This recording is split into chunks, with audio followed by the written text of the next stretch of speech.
Good morning, everyone. I'm Mike Beam, and I have the pleasure of serving as the Secretary of the Kansas Department of Agriculture. This is the 5th year of the department's hosting the Ag Growth Summit. And because of our pandemic circumstances, we were unable this year to gather together in a large group, which has always been fun to talk about Kansas agriculture and have breakout on a sector by sector basis. But we're working through virtually, and I think it's been successful as we've actually, I think, involved more people in these sector breakouts. And so welcome, thank you for participating.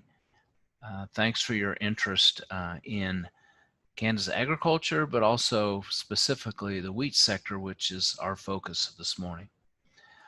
At this time, I'm going to turn it over to Suzanne Ryan Numerick, who's our sector leader.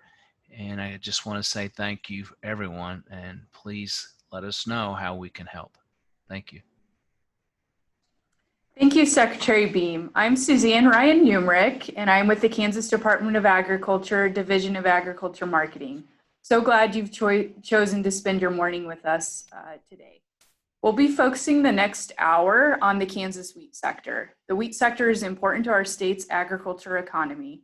According to estimates prepared by the Kansas Department of Agriculture based on the in-plan economic data model, the wheat sector in Kansas has a direct output of over 1.37 billion and creates 2,954 jobs in our state. Through indirect and induced impacts, the industry supports a total of 9,839 jobs and creates an economic contribution of nearly 2.44 billion. The vision of our agency is to provide an ideal environment for economic growth. Our sector sessions will provide the platform to entertain opportunities and barriers to growth in our state. First, I'd like to review a couple of housekeeping items before our session begins. During the presentation portion of the webinar, all participant microphones will be muted. If you have a question during the presentation, please submit your question using the Q&A button or chat button at the bottom of your screen. Written questions and comments will be monitored by KDA representatives. At any time during the webinar, when asking a question, please include your name, city, and organization. Lastly, the webinar is being recorded and will be posted online. Thank you. Now I'm going to introduce our moderator for today's discussion, Ron Supas. Ron? Good morning once again to everyone. Ron Supas, Western Kansas wheat producer. Very fortunate to have been able to represent Kansas producers the last several years with Kansas Wheat and also on U.S. Wheat Associates. I'm on the panel representing you. I also represent you with KDA as far as an advisory committee for international trade. So please, if you have any questions, we're going to try to save those questions for the end of the sessions, but get those to us and we'll be happy to try to answer those for you. Thank you. Thank you, Ron. And I'd like to note that Ron and another one of this morning's speakers, Dalton Henry, serve on the USDA Agriculture Trade Advisory Committee for trade in grains, feeds, oilseeds, and planting seeds. And that's pretty special. So we want to thank you guys for representing Kansas on that committee. With that, I'd like to introduce our first speaker, Aaron Harries. Aaron is the Vice President of Research and Operations at Kansas Wheat. Prior to joining Kansas Wheat in 2006, Aaron was employed by the Kansas Grain and Feed Association. Aaron? Well, good morning, everyone, and thank you, Suzanne, for that introduction. Glad you all could join us this morning. And big congratulations to the state of Kansas, especially to the wheat farmers and the entire grain handling industry for having another successful wheat harvest in 2020. I think for the most part, everything went well and exceeded expectations. So this morning, I'm going to give you an update that's really going to focus on a couple of things, research and a research fundraising campaign that we're doing. Just a quick brief before we get started, who Kansas Wheat is. As a reminder, Kansas Wheat is the Kansas Wheat Commission and the Kansas Association of Wheat Growers partnering together The Wheat Commission, obviously the checkoff entity, and the Association of Wheat Growers is the membership trade association that focuses on policy and advocacy. So I'm coming to you this morning live from the Kansas Wheat Innovation Center. The Kansas Wheat Innovation Center is the 55,000 square foot research facility built by wheat farmers. We moved into this facility in December of 2012. So we've been here long time, almost 8 years already, and the facility is really done well and leveraged a lot of exciting things. We're just north of the football stadium in Manhattan on the campus of Kansas State University. So the Wheat Innovation Center is home to Kansas Wheat, the Kansas Wheat Alliance, Heartland Plant Innovations, and also some K-State facilities are in here, including the Dr. Jesse Polin Lab for wheat genetics and germplasm improvement. It's also the home to the world-renowned Wheat Genetics Resource Center. The WGRC has been established as a national and international network that conducts and coordinates genetic studies in wheat. They really focused around a collection of ancient wheat relatives. That collection is housed here also in the Wheat Innovation Center. So I strongly encourage you, if you've not been here to the Wheat Innovation Center, as soon as this pandemic thing gets behind us, hopefully we'll be able to have visitors again down the road. So if you're in Manhattan in the future, please stop by and visit. The Wheat Commission is really excited to announce that there will be a new space coming in the Wheat Innovation Center. There's going to be a new wheat quality lab being constructed in the Wheat Innovation Center this fall. In fact, construction will probably start the middle of this month and hopefully be completed by the end of the year. So the wheat quality lab has kind of been the missing piece of the puzzle of the Innovation Center here, telling that whole story of wheat from genetics and breeding to end use quality. So that wheat quality lab is going to kind of help us validate the success of the wheat genetics research that takes place here in the center and also on Kansas State University.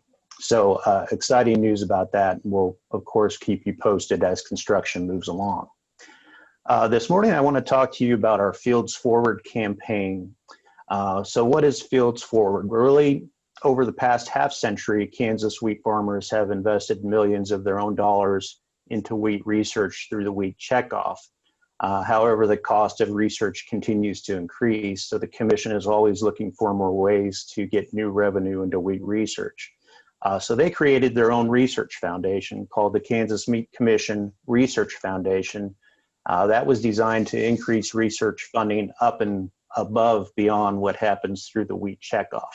The checkoff, of course, is only paid by farmers, and this new foundation allows individuals who do not farm and other members of the grain handling industry, millers, bakers, private individuals can support wheat research through tax-deductible gifts to our foundation. So while the checkoff is used for research, marketing, and other activities, gifts to the foundation are exclusively used for wheat research. So about 18 months ago, the Kansas Wheat Commission Research Foundation kicked off a Fields Forward fundraising campaign. The goal of that campaign to raise $4 million for the Kansas Wheat Commission Research Foundation. And right now, we'd like to show you a little bit of a video for that campaign. Go ahead, Sean.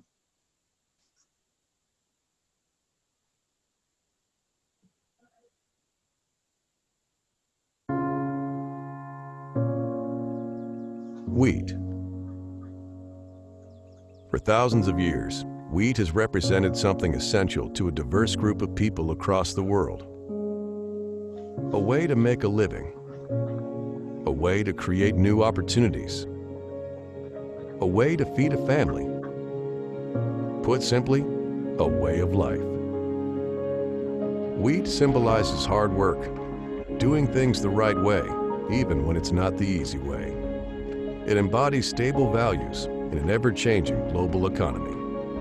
But in today's world, hard work and belief are no longer enough on their own. It is time to push the boundaries of wheat's potential, of our potential.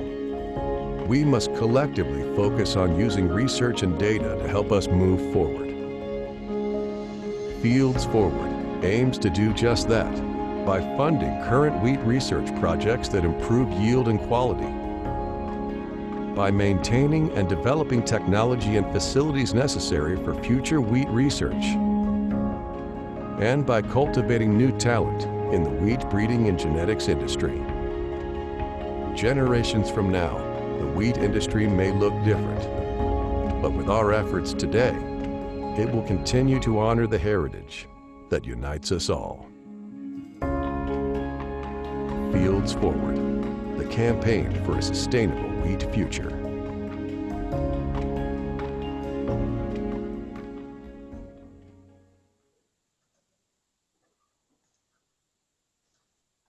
So I am pleased to announce to you today that the Fields Forward campaign has actually reached the halfway mark in its goal towards $4 million.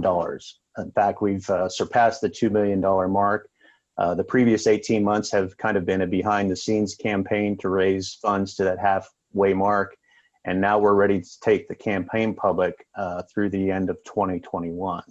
So the campaign really focuses on three key areas of fundraising: fields of research, which focuses on gifts that support the ongoing current important wheat research happening at K-State; fields of study, which focuses on keeping that talent pipeline full of young people who are going to be the wheat breeders and geneticists of tomorrow, supporting those technical teams, those young people who support our researchers and have a bright future.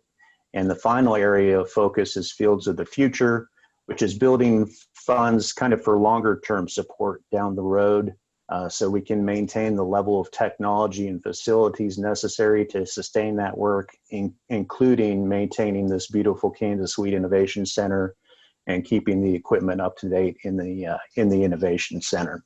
So there are several ways that people can give gifts to the campaign, whether it's cash gifts or stock transfers, gifts of grain. We've received several of those. Go to our website, fieldsforward.org, to learn more about the campaign. You've probably seen in the news one of our primary donation was by the Veneer family, who donated $1 million to the Fields Forward campaign. So a very generous gift. You'll see a wheat variety called Western Star available this fall. That Western Star variety was named after their family flour mill in Salina, which was a big part of the success of that family. So we'll keep you posted on the Fields Forward campaign here in the next few months. Final minutes this morning, I wanted to talk about wheat research. And Manhattan really is on the map, just not nationally, but globally in terms of wheat research going on here. Many of you have heard me say before, the research talent we have here in Manhattan is second to none anywhere in the world, and we're really capitalizing on that. Here in the Wheat Innovation Center, we have a National Science Foundation Center called the Industry University Cooperative Research Center. That was one of the first exciting organizations based here in the Wheat Innovation Center. They combine private funds matched in part with dollars from the National Science Foundation to do wheat trait discovery through the Wheat Genetics Resource Center. Recently, there was some really exciting news in that K-State has been chosen as a site for a wheat hub for improving hard red winter wheat. So the university received $1 million to establish this winter wheat breeding innovation hub. They'll lead the effort to evaluate research findings from several projects to significantly improve wheat yield and quality. Members of that wheat hub are going to stack some traits in wheat for winter wheat varieties, in elite winter wheat varieties, genetic traits that include resistance to pest, disease, or drought. So the project leader is Edward Okanoff. He's a wheat geneticist at K-State here.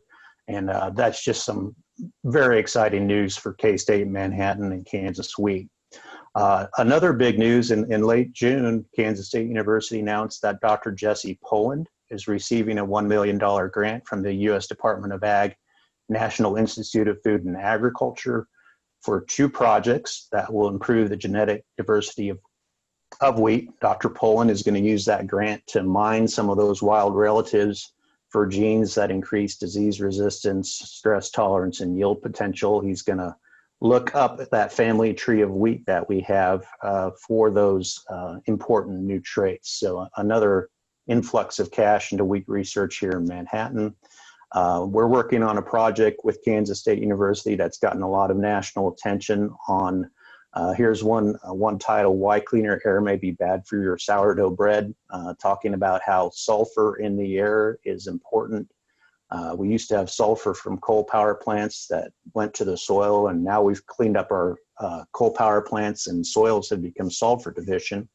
Well, it turns out sulfur is very key to wheat quality, to making protein and baking a good loaf of bread. So we're doing on research with K-State on that, on how we can improve wheat quality through the proper use of sulfur fertility. Final big news out of K-State, something to be very proud of, is K-State plant pathologist Barbara Valland earned membership in the prestigious National Academy of Sciences, becoming the first K-State person, the first scientist at K-State ever to earn the honor to be part of that National Academy of Sciences. So that's the leading authority on matters related to science and technology. As a member of that, Dr. Vallant, University Distinguished Professor, joins a group of scholars that are really national leaders in their field. So that's a great thing for the university and a great thing for Barbara Vallant. So a lot happening in research in Manhattan.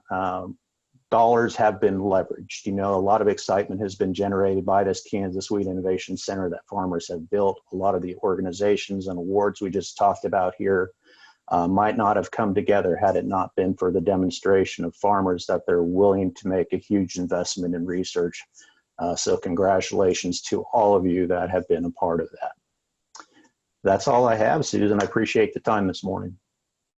Thank you, Aaron. I know I'm excited about that new wheat quality lab. Looking forward to seeing that when it's complete, and definitely get excited about the Fields Forward campaign. So glad to have that update and hear what you're working on at Kansas Wheat. Next up is Justin Gilpin and Dalton Henry, who will be presenting on wheat marketing dynamics. Let me introduce you to Dalton and Justin. Dalton Henry recently rejoined the U.S. Wheat Associates as Vice President of Policy. Dalton is a graduate of Kansas State University, where he earned a bachelor's degree in agricultural communication and journalism with an emphasis in agriculture economics. He grew up on a farm near Randolph, Kansas, and actually is located in Manhattan this morning. That's exciting. Justin became the Kansas Wheat CEO in 2009. He is a graduate of Kansas State University's Milling Science program, and before joining Kansas Wheat, he worked at General Mills, where he was a wheat buyer for 3 flour mills. So I'll turn it over to you, Dalton and Justin. Thanks so much for that, Susan. And yeah, I think that probably worth noting during my time working in Kansas Wheat, it was Justin that actually hired me right at about 10 years ago. And now today, I'm still helping to put together PowerPoints for him as we get into some of these later slides. So it's always good to be back in Kansas, and even today at this summit, if it is only virtually, that we're all able to get together. And so today we'll be talking just a little bit about a couple of items from a wheat market standpoint and also trade policy. And I'll go ahead and see if Sean can pull up that PowerPoint. And Sean, I should have given you a quick warning. In addition to advancing the slides, there are a couple of these, particularly the graphs that have some animation in them. So it'll take just a couple extra clicks on those, but I'll call those out as we go forward. So real quick for U.S. Wheat Associates, for those of you that aren't as familiar with us, we're the wheat industry's international market development arm. So we maintain offices in 13 countries outside the U.S., a staff of around 75 folks whose mission all day, every day is the promotion of wheat and wheat products and trying to help move the product that Kansas farmers produce here in such abundance. I think as all of you in this session probably know, we export about 50% of our wheat crop on an annual basis. And so those international markets and access to them when we start thinking about a trade policy lens on these topics today is really critical when we think about profitability of wheat farmers going forward. So let's go ahead and jump into the next slide, Sean. And I tell you, this is what I think of, or probably what most people, when they talk to me about trade policy, think I'm trying to communicate, right? And there is really for quite a few years now been no shortage of news in trade policy. And I think the good news, bad news piece is that if you've got a Twitter account or you watch cable news, you've probably got a good sense of the total scope of topics that we could talk about today. So we're going to try to dig in down to just a couple of these in our few minutes today. We'll go ahead and head to the next slide. So I think before we start talking about trade policy items, it's helpful to get a sense of where are those really important markets that we have around the world. And so this is a quick snapshot of top 10 commercial U.S. wheat markets over the last several years. The green bars are marketing year 18-19, blue bars are marketing year 19-20. So that would be the marketing year that just ended at the end of May. So essentially looking at how did we do last year compared to the year before. And I think that's where it's an opportunity to point to some really good news. So with our top 3 markets, all having year-over-year increases with Mexico, the Philippines, and Japan. Mexico, that 3.9 million metric tons, that is an all-time high for that market, and certainly one that is there's probably no market that matters more to Kansas wheat producers than that one. Sliding a little bit farther down that list, Nigeria is certainly a major hard red winter market. And then, right, we continue to tick down, but really other than Indonesia last year in our top 10 markets, being able to see year-over-year progress or year-over-year improvement. So let's take a look at where we are so far this year. And Sean, if you could slide forward. So now this is our pace year-to-date marketing year 2021. So this is the marketing year that just started on the 1st of June. The chart on the left is U.S. wheat sales by class. So right, the one today that we're most interested in is going to be that hard red winter class. Just slightly behind a year ago, but we look at all wheat sales up about 8% year on year. On the right, that's that same list of top countries plus a couple of more as we slide down below the top 10. But I think 2 things that are particularly noteworthy call outs and that we view as pretty significant good news this year so far. I've highlighted those in yellow bars. So then that's China coming back into the market. So far marketing year 2021, that's going to be just over 1 million tons purchased. A significant portion of that's been hard red winter that's loaded. We're scheduled to load out of the Texas Gulf. And then Brazil, not just, oftentimes a strong buyer of U.S. hard red winter wheat. But this year compared to last year, we're actually just a little bit ahead of double the pace that we had this time a year ago. And a lot of folks would point towards a short crop in Argentina as being part of that. I think probably even the bigger thing that has allowed that pace to start as fast as it has is just last November, we finally secured regular duty-free access into the Brazilian market. I know that for a lot of folks, they say Brazil's an agricultural competitor with the U.S. The piece that you've got to look at is that Brazil is also the 4th largest wheat importer in the world. So while they may be a powerhouse in soy and corn production, as well as many of the protein products, when it comes to wheat, they are a very significant importer. This is the first year where we have had, from the start of the year, level access with Argentina and other South American suppliers. We look forward to continuing to be able to grow that business and in a major success story for our folks here at Kansas Wheat. So moving forward to the next slide. Let's zoom out and kind of step back from where the U.S. is in terms of sales and just look at world wheat production, right? And I think there's a lot a person could take away from this slide, but I want to call out just maybe 2 quick things. And that is that global wheat production and consumption for 7 of the last 10 years have hit all-time record highs.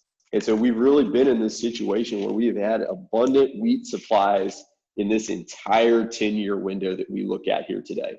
So what's that done to ending stocks? Right, ending stocks is that orange bar climbing projected all the way to 315 million tons. So you think about All right, if we went back to 2008 when there was a concern that the world was running out of wheat, how the world's wheat producers have responded with ample supplies. And so when we think about things that are weighing on the markets, that ending stocks number definitely at the top of the list. Next slide.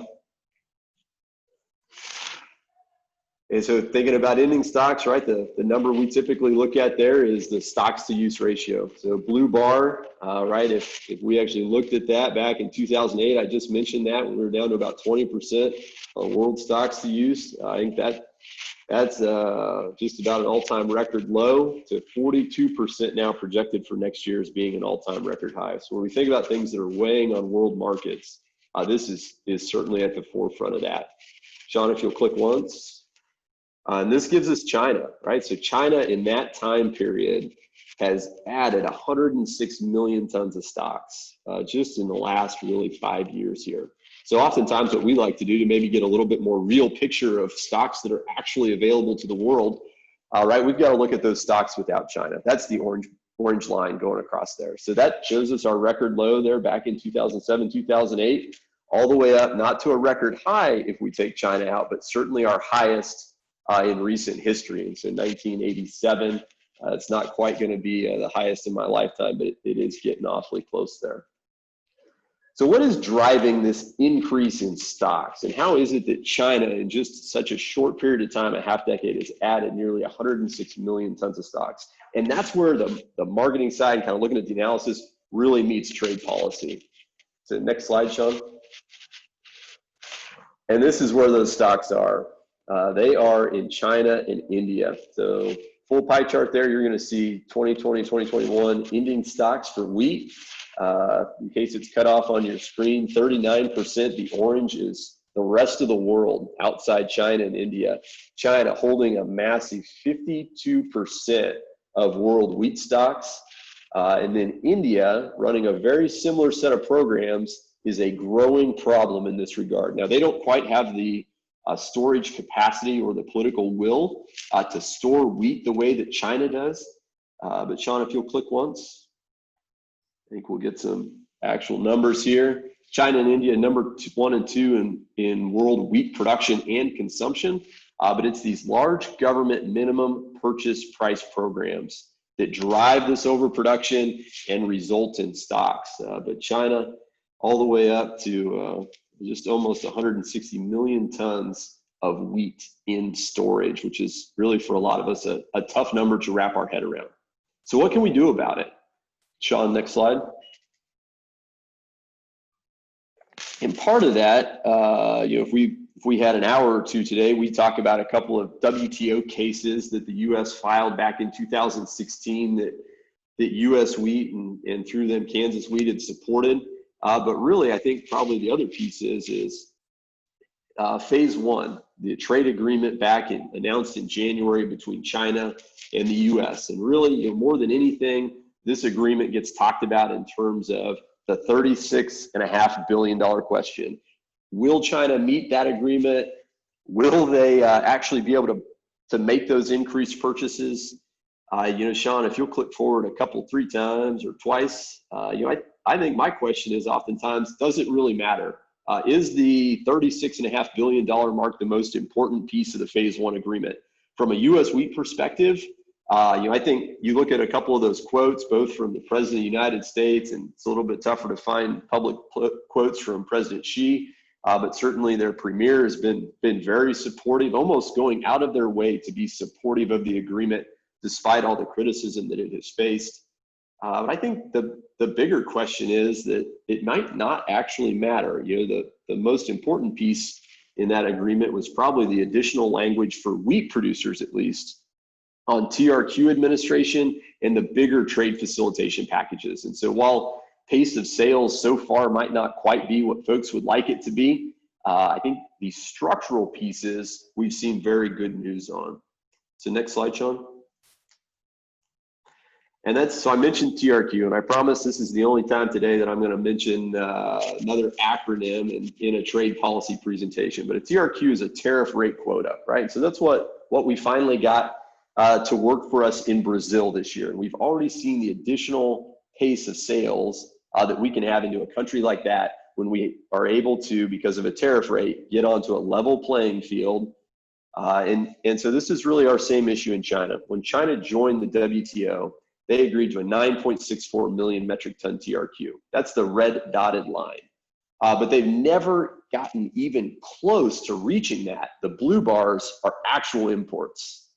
And so there's a lot of complicated moving pieces to this between portions that are allocated to public companies versus privately held companies.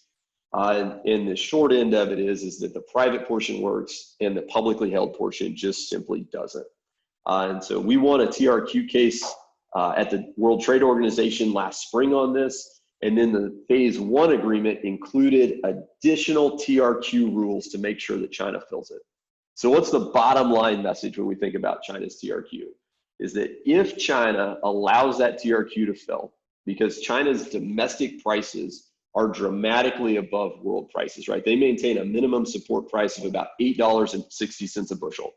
So if we paid Kansas wheat farmers $8.60 a bushel to grow whatever bushels of wheat they can, we would increase wheat production in Kansas. That's the exact thing that's happened in China. So they've got high prices, ample stocks, that cuts off imports. If China did fill this TRQ, they would become the second largest wheat importer overnight. And if we maintained our historical market share there, they would rival Mexico for the top market spot as a destination for US grown wheat. That's why we spend so much time kind of in the weeds on this one, and why when we start talking about sales pace to China or actual policy changes, this is the one that we focus on. It doesn't get a lot of headlines. It's a little bit tougher to understand, but it's definitely probably the top thing that we're going to be watching as we move through the tail end of this year. Is China serious about the agreement? Because if they are, they'll administer these rules in a way that allows substantial sales of US and other origins wheats to enter the country. Next slide, Sean. So thinking about the other half of where those wheat stocks are, India is also something that's going to need to be watching this fall. So in this particular slide, we're looking at orange bars are ending stocks in India. The blue bar at the bottom, or the blue line, is exports. And what we see over time is really a roller coaster of policies in India. Next slide, Sean. Or rather, just click 2 more times. And 2 times in recent history, in 2001, 2002, we saw ending stocks, the orange bars, get above that theoretical storage limit for India, the red dashed line. As soon as that happened, they dumped wheat onto the world market, more than 5 million tons in 2004 alone. Fast forward about 6 years to 2012, 2013, same thing. We see this run up in stocks because of government policies. All of a sudden, they have no place to put those stocks. They've got to dump them onto the world market. Now, that's a big deal for a number of reasons. First, because high global ending stocks drives down prices that US wheat producers receive. We would estimate that India, just because the stocks are in existence, costs US farmers more than $500 million a year. But it also matters because when they dump stocks, when in 2013 they come in and dump almost 8 million stocks onto the world market, that displaces directly US wheat in key markets. So why is it we're talking about it today? Because right now we're projected for this year to not break 20 million tons, which is where we saw exports occur, but actually to break 30 million tons.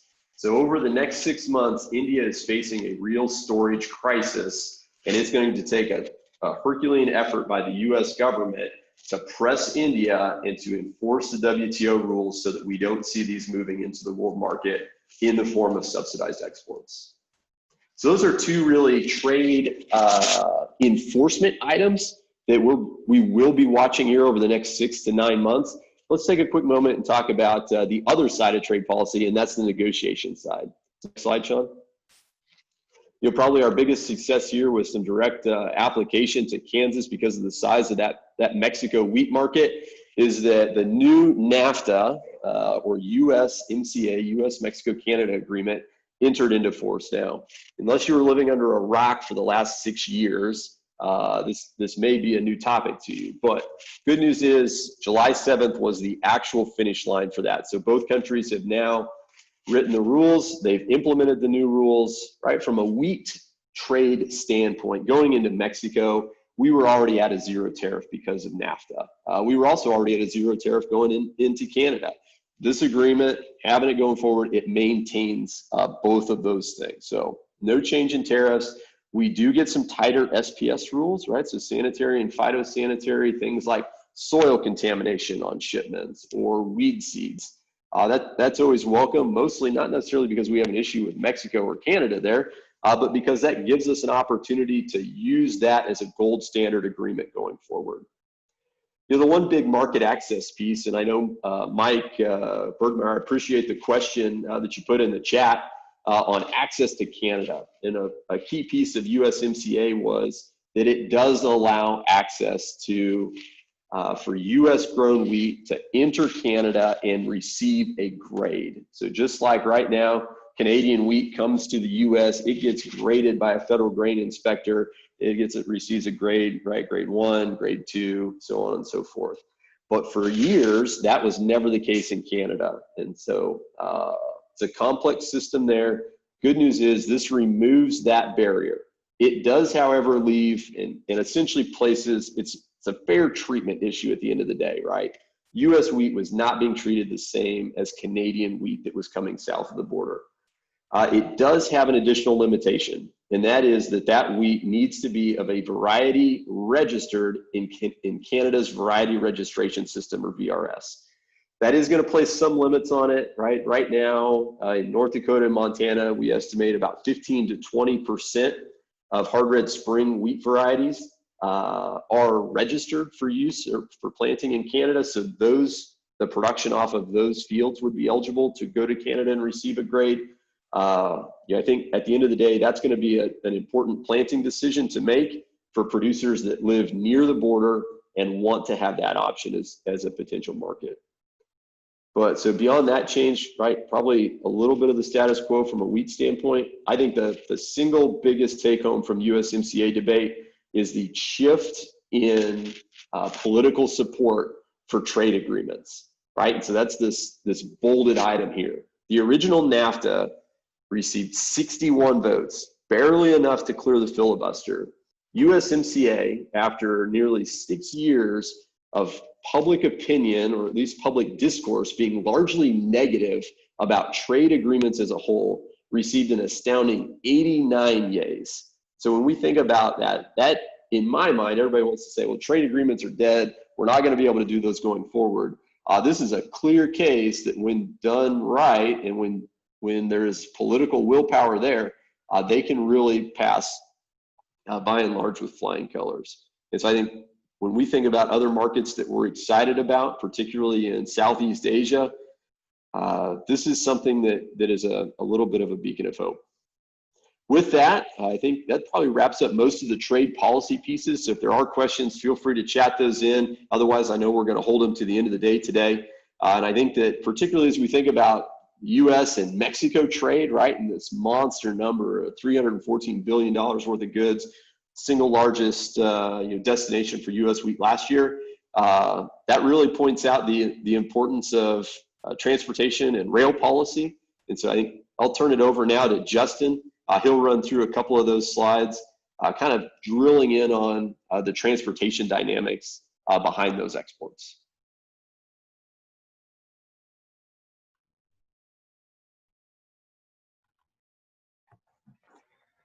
Nice job, Dalton. I'm just going to spend a little bit of time here to wrap up, going over a few of those last slides, touching on some of those key points that you were making, specifically with Mexico. When we think about all the things that we put into working with our partners and trying to create value for Kansas wheat growers and addressing the wheat industry, we're putting focus on research and promotion, marketing, both domestically and internationally. And so trade policy is certainly one of those tangible aspects of what we're working on that influences and has an impact on all of those things. Now, specifically, when we think about your comment about China, just to add on to that real quick, Dalton, with the sales report that came out this morning, just to update those numbers, a big thank you from Kansas wheat farmers to U.S. Wheat Associates and the USTR for the work that you've done with that, with the updated numbers that came out this morning. You know, China is a strong second place in total sales for this marketing year, and to date, things look really encouraging. That's a real positive thing that maybe isn't having a significant market impact today, but as you look out throughout this marketing year, could have an impact as we get to the beginning of the calendar year here in a couple of months. Now, specifically with Mexico, when we think about how Kansas is positioned and what are we doing with trying to create value for Kansas wheat growers and working with our stakeholders and partners, you know, Mexico is so vital to what we're doing with our ag commodities.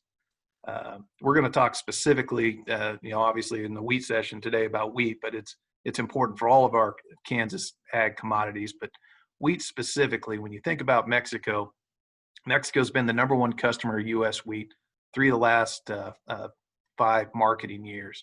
And just try to put that a little bit in perspective. Total wheat exports to Mexico this last marketing year, of that total number, over 2 million of those tons were hard red winter wheat. When you think about hard red winter wheat, you know, Kansas is recognized as the largest producer of hard red winter wheat in the United States, producing almost 40% of the hard red winter wheat grown in the United States. 2 million metric tons is equivalent to about 75 million bushels that last year went into Mexico.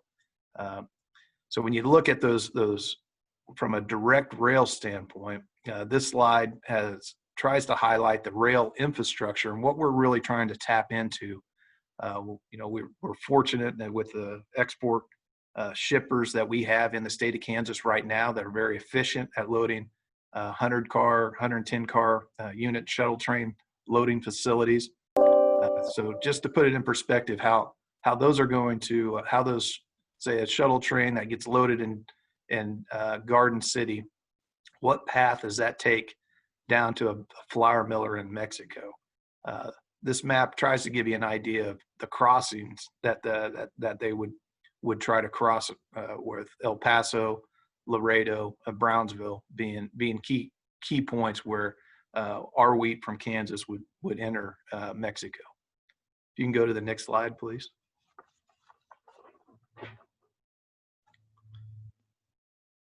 When you think about the year that we had with Mexico, in large part, you know, that was due to the negotiations with USMCA and getting us positioned to go into Mexico. We did not ship all of our commitments from last year, so you saw some of those sales roll forward into this year, which again is going to be a positive. You can go to the next slide, please. So when you think about transportation, it's so important that we have an efficient system, being able to have terminal facilities, loading facilities that can to turn that wheat out of those storage silos in an efficient matter of time, but also with an inspection system that's able to meet the grade and meet the needs of the specific contracts. And so having our shippers working closely with the inspection, being able to work with the sellers and the buyers are all things that come into play in being able to meet that need of the Mexico market.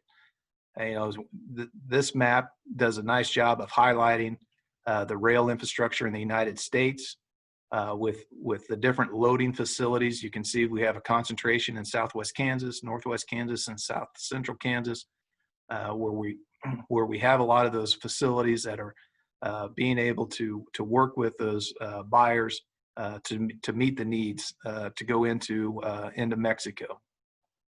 And that direct rail access is just really key to allow that flour miller in Mexico to actually work very similar. And when we have conversations and we work really closely with the Mexican flour milling industry, this year, unfortunately, we haven't been able to have trade teams. You know, nothing can beat the value of having a flour miller from Mexico come up at harvest time standing in the field with one of our farmers, being able to see harvest taking place, the wheat that they are potentially going to be able to source, then be able to mill into flour and be able to deliver to their customers and to build those relationships. So without that opportunity to be able to do that, we were doing similar to this session this morning and doing virtual meetings with the Mexico flour milling market. We've done one earlier last month. We did one. We'll be doing another one later this month where we're communicating specifically a message like this about the quality of wheat that we have available, marketing opportunities to try to help enhance those opportunities for Kansas wheat to be able to move by direct rail into Mexico. Next slide, please. So to try to put it in perspective, this is something we try to keep track of here at the Kansas Wheat Office, and looking at monthly volumes that are moving into Mexico. Again, part of that relationship is working with our shippers and facilities here in Kansas, but then also being able to keep track and be able to be a resource to flour millers that are looking to source wheat in Mexico. And last year, I think it was a real success story when you think about nearly 70% of the wheat that Mexico bought went by direct rail. And it's that network of relationships that put that into place. So to put that in perspective, that's almost 4 unit trains or 40,000 tons of wheat that are moving on a weekly basis down to Mexico. Next slide, please. You can see there's a little bit of seasonality with how that wheat moves and when we have our marketing opportunities. So again, we try to keep track of that on a monthly basis. It's important to point out that they also do receive wheat by vessel that will go out of a Texas Gulf facility or a Center Gulf facility that goes into the east coast of Veracruz and the Gulf of Mexico, and then distributed out into the southern part of Mexico. So you can see that in the blue chart there is the total exports, but then in the orange bar chart, you can see the percentage that's moved by direct rail each month. And so we use numbers like this to try to communicate not only with the sellers and buyers, but also our Class 1 shippers and our rail industry to make sure that we're in a situation where we're priced, our transportation is competitive, and working for our shippers, and with the ideal and the thought of doing what we can to try to move Kansas bushels to our customers, because that's ultimately what we need when we think about trying to create value for the Kansas wheat grower. Is that demand side for the value, the wheat that they specifically want, but then also being able to move volume to try to get the wheat moving into the marketplace. So next slide, please. And that's really what we wanted to just touch on today. And I'll kind of end it with just the thought. It's I really appreciate Secretary Beam and Suzanne for putting together this wheat session. I know it's certainly not ideal in comparison to the ag summits that we've been able to do in the past. When you think about that real value of a Kansas Ag Summit being able to come together with all aspects of the ag community, to be able to talk about issues and be able to be forward thinking, specifically with rail, and we'll touch on this a little bit more when we wrap up this session, but specific to rail, one thing we need to think about is, what are we doing in the state of Kansas, and maybe an evaluation of what some of the states in the northern states have done with facilities and with Class 1 suppliers, transportation suppliers. What have we done, as far as being able to identify whether it's incentives to try to really work with those shippers, those facilities, to make sure that we have the right infrastructure and the capacity and so that we can help engage with the Class 1 shippers to expand that infrastructure and capacity. As production's increasing, competition's increasing, what are we going to be doing forward thinking about working with those shippers, the railroads, and buyers to make sure that Kansas is positioning ourselves as being able to capitalize on this opportunity we have with logistics and proximity and the right wheat that we have to maximize creating value for growers. So Dalton, I appreciate all the work that you're doing on the trade policy front. I know that's not easy, but we're fortunate to have you working on our behalf. But specific to rail, I do think that it's going to become an important piece of what we do here in the next 5 years, and working with the Kansas Department of Ag and leadership, along with our industry partners, to make sure that we are positioned to be not only the leader in production of hard red winter wheat and the right wheat our customers want, but also a leader in getting that infrastructure and capacity in place to deliver to those customers.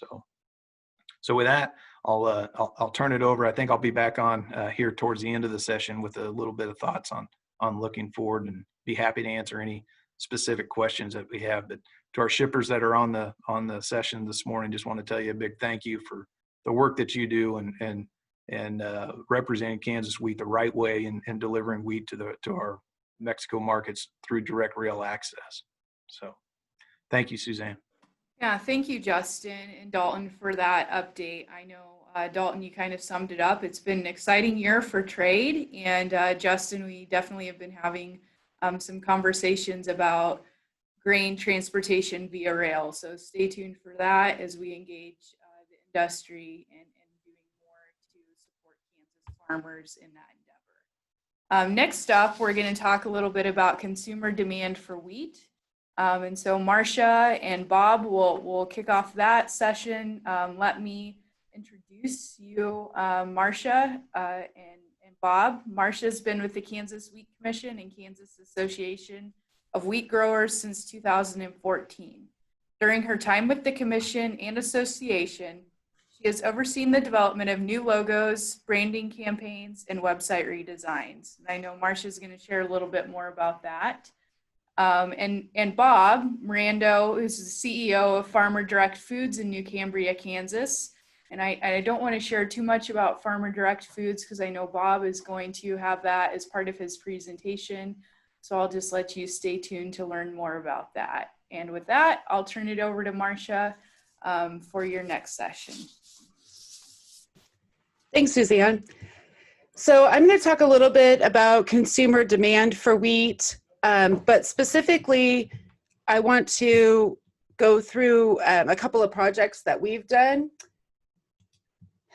And I am having more technical difficulties today than many days, but hopefully we can make it through this. So first of all, you know, as we went into quarantine, we saw a lot of demand for baking. And I want to talk about some of the statistics and analytics from some of our websites where people were showing interest in baking with wheat. And then I wanted to talk a little bit about an initiative that we did that was supported by Kansas wheat farmers through the Kansas Wheat Commission as a way to connect directly with consumers. So as we got to the beginning of the quarantine, we saw a lot of empty shelves with baking staples such as flour and yeast. And I think Bob's going to talk a little bit more about this, but I wanted to go into the traffic on our websites during this pandemic. So eatwheat.org is a website that was launched in November of 2017 to share the story of the American wheat farmer.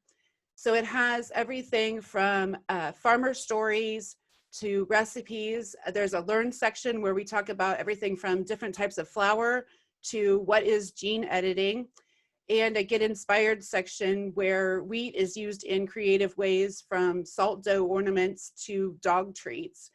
And website traffic primarily comes from Pinterest, where people search for recipes and then they find our website, and hopefully while they're there, they learn more about farmers and farming. So since the launch of our site in November of 17, traffic has steadily risen to about 15 to 17,000 visitors per month. But as people went into quarantine in late March, early April, we saw that number of visitors increase steadily. And then it peaked at the end of April with more than 45,000 monthly visitors. Since then, it's kind of backed off a little bit, but you can see that currently we're maintaining about 30 to 34,000 monthly visitors, which is still double from before COVID. This is another recipe website that we maintain, nationalfestivalofbreads.com, and it shows a similar pattern with traffic tripling by the end of April, beginning of May. Since it's primarily bread recipes, as people have come out of quarantine, it's kind of gone back to the pre-COVID levels. So an initiative that we wanted to be able to connect consumers to farmers.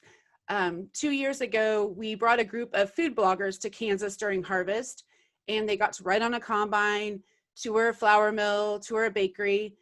But with the current travel concerns, we recognized that we wouldn't be able to do a tour this year.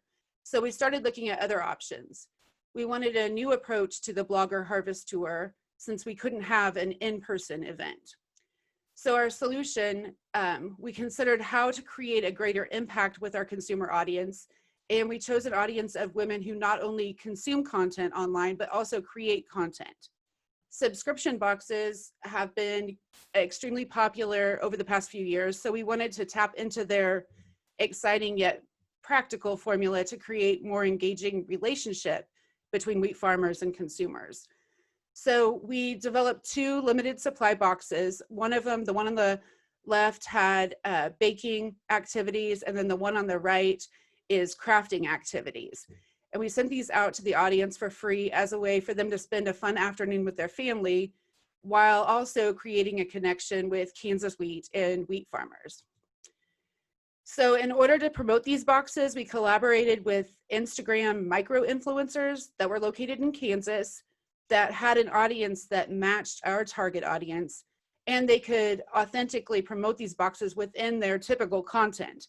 So we chose these small influencers because even though their audience is small, their followers are more relevant and more engaged than some of those with a larger audience. In addition, it was a cost-effective approach to promoting it. So while the influencers were all in Kansas, we received requests from 18 states for the subscription boxes. So the influencer received their box, they promoted it on their Instagram page, and then they had a special code where people could request their own box. We had 115 of each crate, and they were sold out within hours of the first post. The influencers tagged us in their posts, and we were able to save many of those tags into our Instagram stories on Eat Wheat and the highlights, meaning that way they can be saved longer than the traditional 24 hours of an Instagram story. So if you go to instagram.com/eatwheat, here's our Instagram page. Right here on the highlights section, you can see that Wheat State Crate is there, and so you can go in and actually watch a lot of those Instagram stories from those influencers. So all the crates were eaten up right within the first day. And then we also did have the opportunity for, even if the crates were sold out, the visitors could go in and download the contents and do those baking and craft activities using their own supplies. And then each of those boxes also had farmer stories in them, and those stories are also on the website at wheatstatecrate.com. So that is pretty much all I have. There's my email address. If anybody has questions after the end of the session, you can always follow up with me, but I'll turn it back over to you, Suzanne. Thank you, Marcia. I know it was interesting for me, especially never having to worry about where I was going to get flour to go to the grocery store. So that picture you shared was certainly interesting, and folks that I had never even knew were into baking bread were suddenly looking for yeast or looking for recipes, and those Wheat State crates were such a neat idea. So thank you for sharing about that. And with that, I think we'll move into Bob's presentation. So we'll learn a little bit more about what the flour mills did to meet the consumer demand during the COVID-19 pandemic. Well, thank you, Suzanne, for letting me speak on this subject.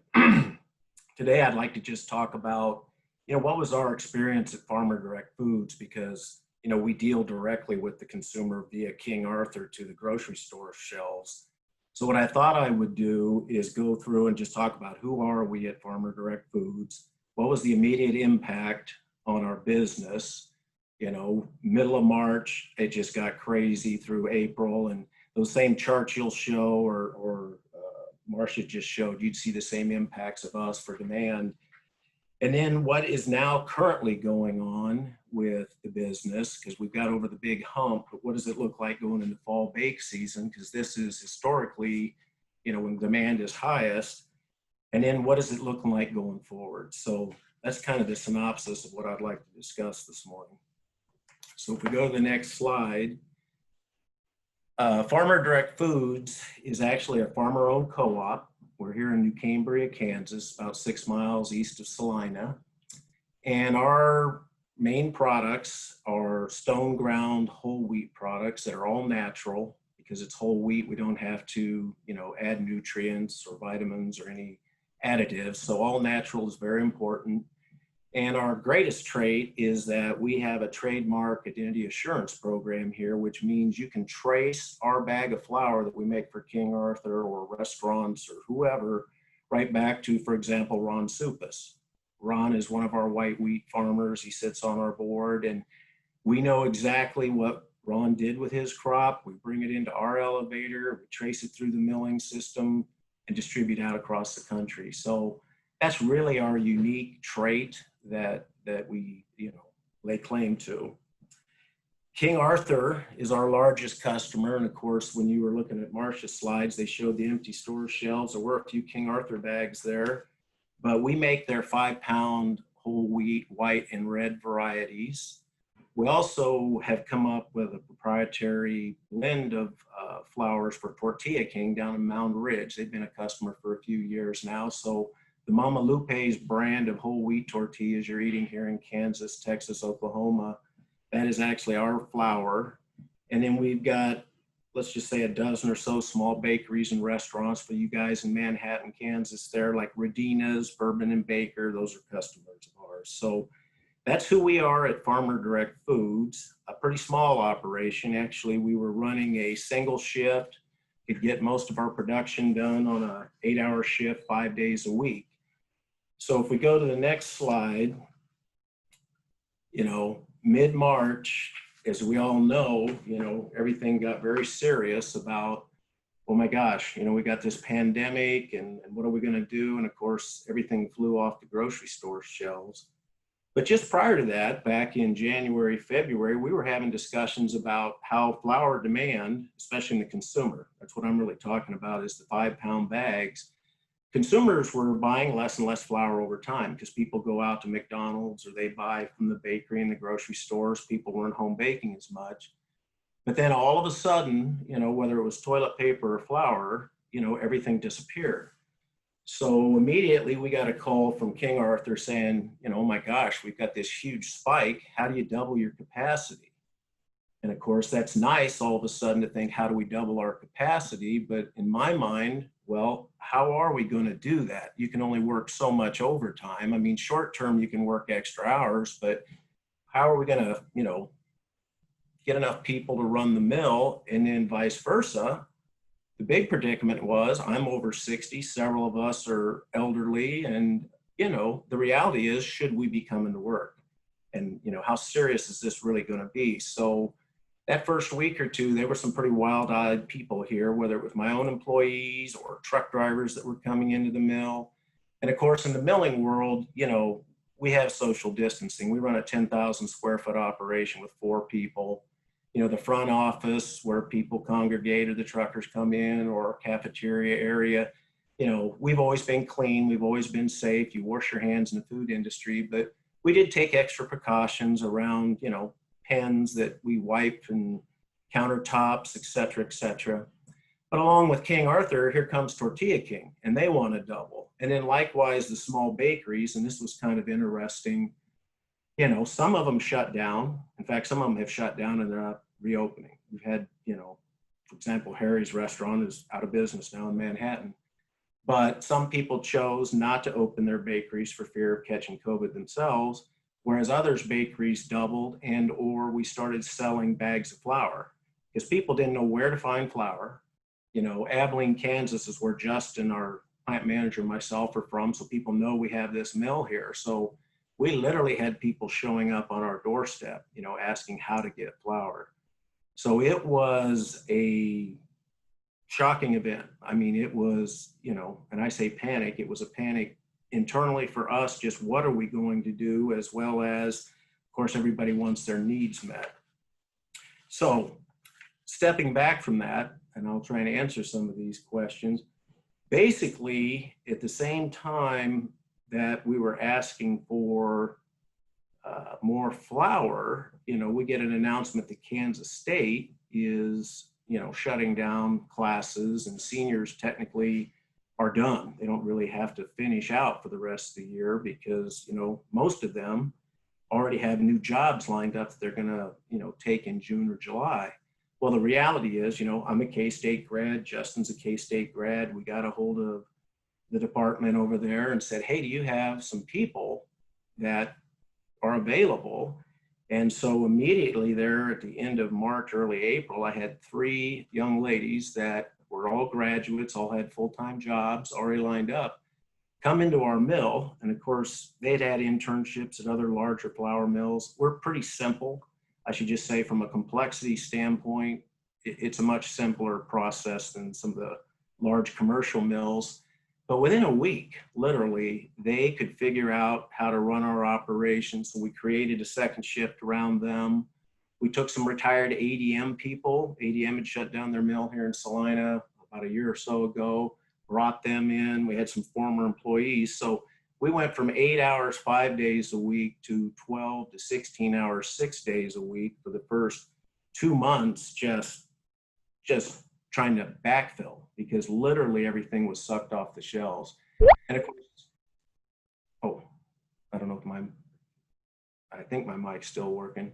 But then the other side of it is now you got your suppliers. You need to get bags. You need to get materials, you know. There was never a shortage of wheat. There's never been a problem with flour in the United States. The problem was the 5-pound bags, the 10-pound bags, the 25-pound bags, because that is a small percent of the actual flour consumption. But then all of a sudden, you know, it's not on the shelf. What do you do? So that in a nutshell is how we handled it. You know, we got through it. After the first month, people relaxed a little bit more. You know, it wasn't, you know, it's not a good scenario. It's not something you can take lightly, but it wasn't as severe as we anticipated. I mean, we really didn't know, you know, when you listen to the news, if 1 out of 3 people were going to die. That's what I thought the first time I heard it. Or, you know, was it controllable, containable? So thank God so far we've gotten through it. We haven't had anybody sick. Business has doubled, absolutely doubled on all of our demands. And currently what has happened is, whether it be, well, Tortilla King, King Arthur, whoever, you know, they can't catch up because like I said, it's fall baking season. Everything got wiped out in the spring. I consider this now summer. Traditionally, July and August, you're, you know, building the stock for the fall bake. They literally still, and I'll just reference King Arthur, are completely out of our white wheat. I mean, our white wheat is a great product and it is just off the shelves. And we still now have to build that supply for, you know, what's going to be, you think, a fall bake season. So the good news is, out of all of this, is that we added full-time people now for a second shift, and we have orders lined up all the way through December with all of our customers. Likewise, this worked out so well with K-State and their support that we now have an internship program where I have 3 students who are going to rotate between the 3 of them to work our second shift. We'll have one of them each night along with 2 other permanent people of ours. And I think it's great because, you know, the feedback we get is they just love the experience because they get the hands-on, they see what real business is. We're so small, you can see it from bringing grain into the elevator to shipping the finished product. So it's a good education for them. They're wonderful to have here. They're young, full of energy. So that's been really good. So when I go to the next slide, I think I just talk. Yeah, I just talked through that. So if you wouldn't mind going on. The best thing that happened out of this probably was our customers really started to appreciate us in terms of what we were able to do in a time of crisis. Likewise, we turned to our suppliers and our farmers and said, here's what we need. How are we going to get through this? Internally to our own company, we've got, 8 to 10 people that have ventured through here now in the last 2 or 3 months, lots of training, lots of communication. I think it's really built our teamwork. And we all had to work together to figure out how to meet everybody's needs because, everybody wants it at the same time. How do you prioritize? And like I say, work with your suppliers, work with your customers, make it all happen. And so now looking through next spring, when I go back 2 years ago, a year ago, year over year, we're now booking everything to be 2 times higher volume. So my forward look is, I think the peak demand is trimmed off, but home baking, customers now have a new appreciation for baking at home. It's a good family activity. Fresh bread's a whole lot better than, day old or 2. So it's been a good experience. I think we've come through this well, and I love all the marketing I heard Marcia talk about. I didn't put it on here, but we're farmerdirectfoods.com is our website. We have a Facebook page. When this broke out, I flipped on Facebook and our website because I wanted to let people know, come to the mill to get flour. What I didn't know is we had a store online that had been disabled. I've been here 3 years now, but all of a sudden we got orders from all over the country. So I would ask each of you, whoever's in the audience, we're now making an online store. It's up and running. The demand, it would be wonderful because we know it's there. If all of you today would go to Farmer Direct Foods and buy a 5-pound bag of flour, in fact, buy 3 and the shipping's much cheaper. And so for $25, you can get 3 bags of flour, which is high quality flour. So there's my pitch. Do us a favor because we're going to try and go online because it will be good for everybody. So that's all I've got, unless there's some questions. Thank you, Bob. Appreciated your commercial there. I definitely went online when it was hard to find in the store to buy my flour. So we can get everyone in the audience to buy a 5-pound bag of flour. You will be busy packing orders this afternoon. So. And I know this morning, Ron and I were talking about positives that came out of COVID, and I'll have to say your K-State internship program is probably one of them. So that was a good story to hear. Yeah, absolutely. Absolutely. Thank you. I don't see any questions in the Q&A, but know that you still have some time if you have a question for one of our panelists or speakers this morning. To go ahead and submit them through the Q&A, and we'll ask those. But with that, I'm going to turn it over to Ron because I know he had a question or 2 that he wanted to ask. Yeah, this is Ron again. Fortunately, sitting here listening to Bob, I'm thinking about the Research Foundation. I just happen to be the chairman of the Research Foundation, and I know Aaron's listening. And one of the things we wanted to do or try to accomplish through that foundation is internships or helping people become more involved with research for wheat. So Bob, I'm happy to hear that the internship thing worked out for you, and perhaps in the future this foundation can play a part of that.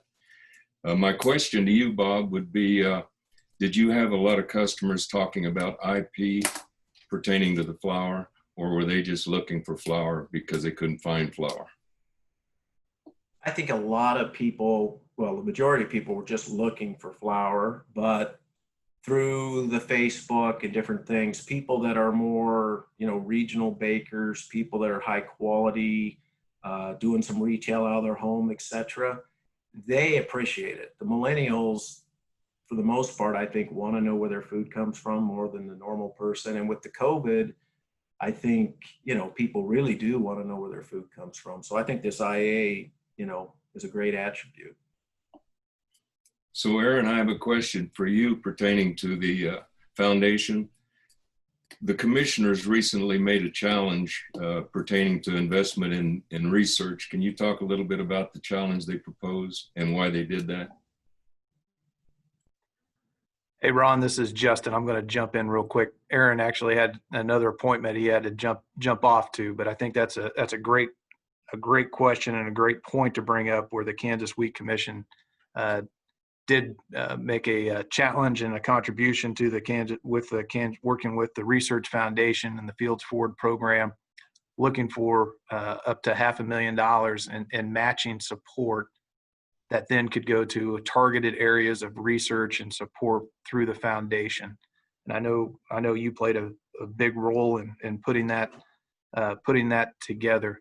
But the idea and the intent of that would be monies available if a private company or individual would look to make a charitable contribution that could go help support a targeted area. And certainly one of those could be the development of young minds and young professionals, whether it's through an internship program or through a research specific program, to give them support to help build that next generation of wheat leaders. So hopefully that answered your question, but we're talking about $500,000 that the Research Foundation is looking at using for matching dollars from private companies or individuals then that could go to support targeted areas of wheat research that would fit for those young professionals that you're mentioning. Sounds excellent. While I have you on hold, I guess I'll ask you a question, Justin. We talk about rail rates and how much it costs per bushel to get it from one place to another. What we haven't mentioned is the cost of rail cars and how that plays into the scenario.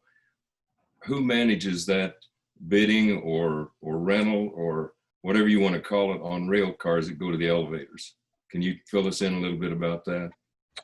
Well, certainly that it gets to be a little bit of a complicated issue. The majority of rail cars now are owned by the Class 1 carriers, not individual shippers, like they were maybe. There was a higher percentage of that maybe 30 years ago. And so when you think about what comprises rail rates, and so specifically when we're talking about wheat that's going to move out of Kansas to an export facility in the Center Gulf or Texas, like Houston, for example, or the direct rail that we're talking about. When that moves, there's two different components that goes into what comprises that transportation cost. One being a published tariff rate, but then there's a secondary rate where rate becomes a market within itself that will be traded amongst companies, bought and sold depending on the demand for that freight. That goes into what that ultimate shipping cost will be.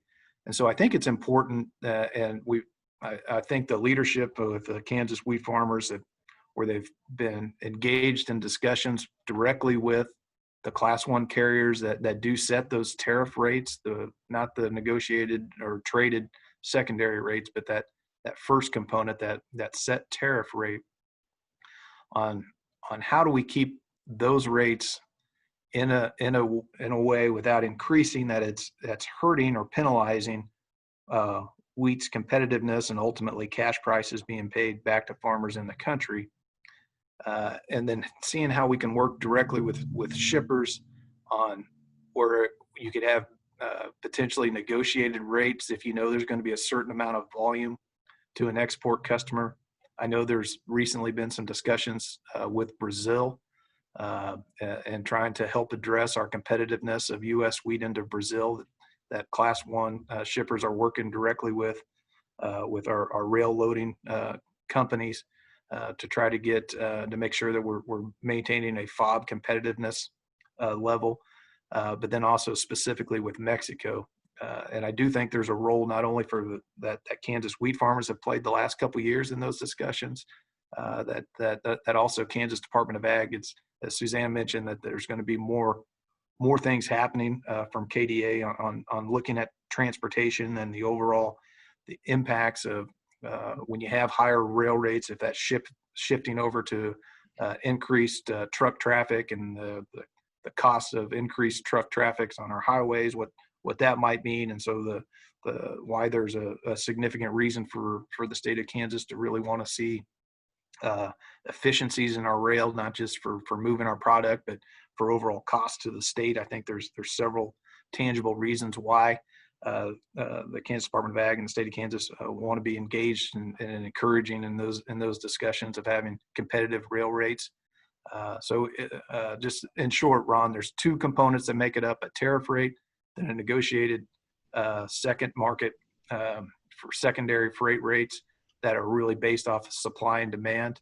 And if you look forward looking, because of the amount of sales that are on the books with corn, soybeans, sorghum, and wheat, and looking out to this fall, that secondary rate market has been pretty strong. And so from a volume moving standpoint, that can be used as an indicator and being encouraged about our commodities moving and volumes increasing here in the coming months. So hopefully that answered your question. It started to answer my question. I'm kind of slow on the uptake, but in my mind, it looks like perhaps all the commodities are competing against each other or for this rental rate on cars. And it looks to me like recently I heard that 20 cents a bushel, was the current bid on a car. To me, that goes directly to the basis. And so it increases cost to me, lessens the price I get for my commodity. Am I thinking correctly? Well, I think that's one reason why farmers have been, and you also have been so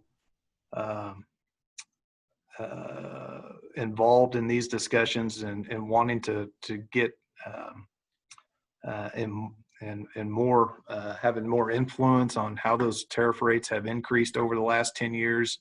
Because ultimately, when you see increased transportation costs, especially in a supply-driven market, the farmer ends up paying that freight a lot of times, for sure, Ron. I don't disagree with that at all, and I think that's why it is important to Kansas wheat farmers and all farmers of all commodities in the state of Kansas about what those rates are, because ultimately we want to make sure that we're competitive in the marketplace, not only to move our product, to make sure that in the country our farmers are getting the best value for their wheat or their commodity as possible. So Dalton, you probably have a better handle on this than I do, but look to me like over the past maybe couple of years, we've lost international deals, trades, simply on like 25 cents a bushel for wheat when it came to bidding an international contract. Do you have any comment? I don't know that I know it better than you, but yeah, certainly, when we think about the international trade of wheat, right, you almost look at two different groups of buyers. There's a buyer of incredibly loyal U.S. wheat customers that purchase, specific qualities and specific classes for specific end uses. And in that case, right, we will see over time those buyers purchase and pay, right, a substantial premium for that consistency of wheat and for that exact quality. But there is certainly, to your point, a second group of countries that are going to be much more price sensitive buyers, that, right, the products that they're making don't demand maybe quite as functional of a flour at the end of the day. And in that case, certainly 25 cents a bushel would make a real difference in whether or not sales are coming from one country or another.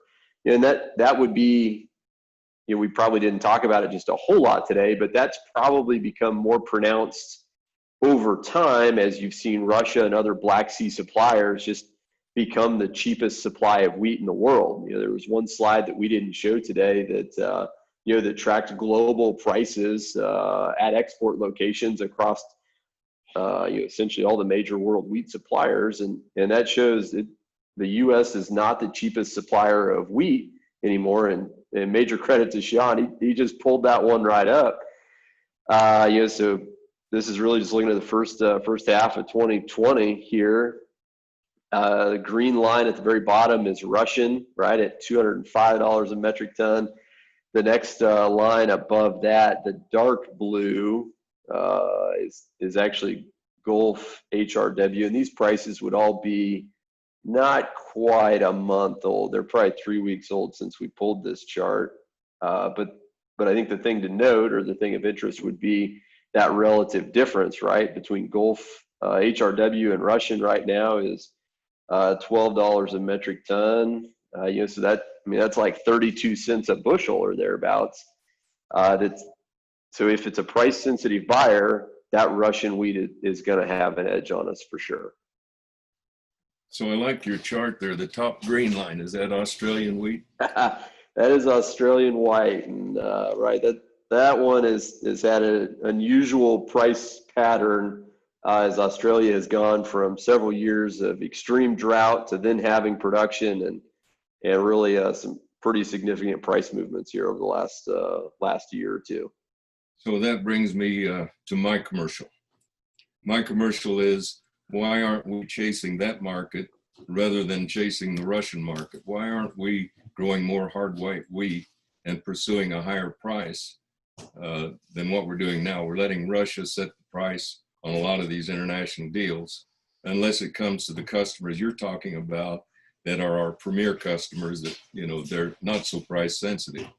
But just looks to me like hard white wheat may be the answer for the western portion of Texas, Oklahoma, and Kansas. And why aren't we doing that?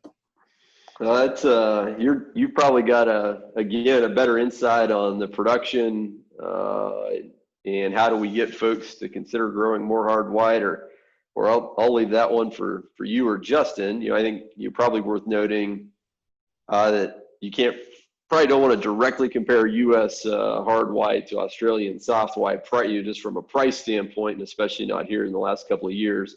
There is no question, though, right, that there are markets where hard white makes sense, right? You're not going to see that extreme premium, but certainly for those quality markets, if it could be sourced in, easily sourced in vessel-sized lots, that would probably make that switch for sure. How exactly you get to that point, that's probably one that there's a lot of moving pieces to that, right? Thank you.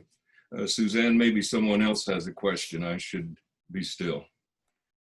We don't have anything in Q&A right now, so I don't know, Ron, if you had additional questions, or Justin, if you wanted to move into sort of your final thoughts for the session before I do the KDA close. Yeah, thanks, Suzanne. Hey, Ron, thanks for the questions and discussions. Again, it's not as easy to do that interaction through a Zoom call like we're doing. It certainly doesn't replace that in-person, face-to-face social interaction when we have the Ag Summit that hopefully we'll have again next year. But I think for posterity purposes, having this on record, recording that people can go back and look at, and what the KDA will use and over the next year, and updating their ag sector documents, I think is all good. And I think those are good points to make. I didn't get a chance to chime in on the hard white question. I do think that, certainly hard white wheat, we had probably our record year of hard white wheat exports last year, and there were some success stories. A big part of that was due to, Australia having a drought and a shorter crop, and that's why you saw those higher prices. The Australian wheat harvest happens kind of that late November through January timeframe, and their prospects for this year's crop are looking quite a bit significantly better than what they had the last 2 years. So that price disparity that chart that Dalton showed probably will look a little bit different when they start comparing new crop Australian prices, but there's still going to be an opportunity for hard white, and I think we have used this last year in trying to gain some market share and some customer relationships. But having a drought in Southwest Kansas did hurt our production a little bit this year. But forward thinking, when you think about hard white wheat and the varieties, there are still some varieties coming with good agronomic traits and some good quality traits that will be a fit for the domestic market and that international market to try to become a preferred type product in the marketplace for our customers. When you think about forward thinking and things we were able to touch on today with trade policy, the domestic market, the circumstances that we had this year and the impacts that had on our domestic milling market that may have created a little bit of a consumer shift that we need to be preparing for in the future. There is just going to be a continued heavy emphasis, not only on the marketing side, but also on that research side to really find a way to help advance wheat in Kansas. The world of wheat, as we talked about, is just changed so dramatically the last 20 years. We've had to adjust and adapt to that. And thinking about looking ahead, how do we use that heavy emphasis on research and marketing, to position Kansas wheat and Kansas wheat farmers and the Kansas wheat industry for success. It's a big part of that's going to be investing in research for the higher yielding varieties that ultimately can use genetics to solve problems for farmers. While all the while producing a market demanded product. Kansas Department of Ag has worked with private partners and Kansas State University. We made mention of when you think about, Kansas got known as the wheat state in large part because of the largest producer of wheat in the United States. The reality is Kansas is the wheat state because not only we're still the largest producer of hard red winter wheat and the largest producer of all wheat last year, but Kansas is the wheat state because of all of the tangible wheat aspects from that's happening at Kansas State University with the Grain Science Department, USDA's involvement and investment in the state of Kansas, the Kansas Wheat Innovation Center and the farmer investments that are being made. All of those things really make Kansas pretty unique, not just in the United States, but really in the world. And so, it creates an opportunity for us to really try to leverage that in a way through research to not only solve problems for farmers with improved genetics, but to create a higher value, better quality product that our customers are going to want. We're fortunate in the fact that we have some of the most creative and innovative growers in the state in the United States. That when you think about how wheat's going to fit into rotations with the acreage shifts that we've had over the last decade, it's going to be important that we build on success stories that our research investments have made up to this point, so that we continue to make it with a forward-looking mentality. There's the pipeline is really increased now with the wheat streak mosaic virus resistance that's being put into the new and coming varieties. I think our research, our farmer leaders are looking at seeing what's happening with this. There's a potential pest that's a sawfly pest that's really impacted Colorado this year, that's really knocking on our state's border. That being forward thinking, how do we leverage our resources now to prepare ourselves to try to protect Kansas wheat growers here in the future with some genetic resistance. We heard from the domestic market and trying to figure out how do we have varieties that have better protein and better quality that can potentially get a better value for our growers and better demand in our marketplace. Ron mentioned hard white wheat. Hard white wheat is one of those niche markets that it's been a challenge in getting all of the segments of the industry on the same page on how do we get that delivered. It's not going to necessarily be for everyone, but we've made some strides in the right way. We're in discussions with grain inspection about how do we help lessen the burden to some of our shippers so that if a company or an elevator wants a hard white wheat program, it lessens the risk or potential discount or penalty for a higher percentage of commingling with hard red and hard white. I think that might lessen the burden to our shippers and our elevators out in the country to might help advance hard white wheat. And it's important to think about from that segregation standpoint, because as you heard Bob mention, the things that are coming in, the interest from consumers about wanting to know more about where their food's coming from, and that segregation point and IP, where that might be coming from. Not only from that aspect, but forward thinking, the things that are in the pipeline coming that are going to be options for Kansas wheat farmers. We have some real leaders out in the state that are incorporating triticale into programs that fit a specific need for region and growers. I mean, it's a good example of innovation that's going on out there. You have breeding programs and discussions about looking at a winter durum that could be grown in the high plains. That could be an opportunity to help create value for farmers. In this past year, because of a rotation standpoint, the changes that we've seen in Kansas, we've seen about 10,000 acres of spring wheat actually grown in Kansas. As our farmers look at ways and trying to break up crop rotations to try to have another method of weed and pest control, because ultimately what we hear from all of our growers is there is an extreme value and importance of weed and rotations because of that breaking up cycles and that soil health and residue and what that can mean to the overall diversity of our farms. So we have to find a way to make sure that we're creating value with wheat. And so just to wrap things up, Suzanne, those are just a couple general thoughts to be thinking about for as we look ahead. But a big thanks to Secretary Beam and the Kansas Department of Ag for all the leadership and communication that he's done and you've done during these challenging times. And when we think about the efforts going forward, about what we need to do to position ourselves and Kansas wheat growers in our Kansas wheat industry to be successful in the future, the role at Kansas Department of Ag and the leadership that you play in helping put all of the segments of the industry together to take on these challenges is extremely important. So that leadership is greatly appreciated in this session, and being able to have these discussions, albeit not in person, but being able to do it virtually is really appreciated. So thanks, Suzanne, and thank you, Secretary Beam.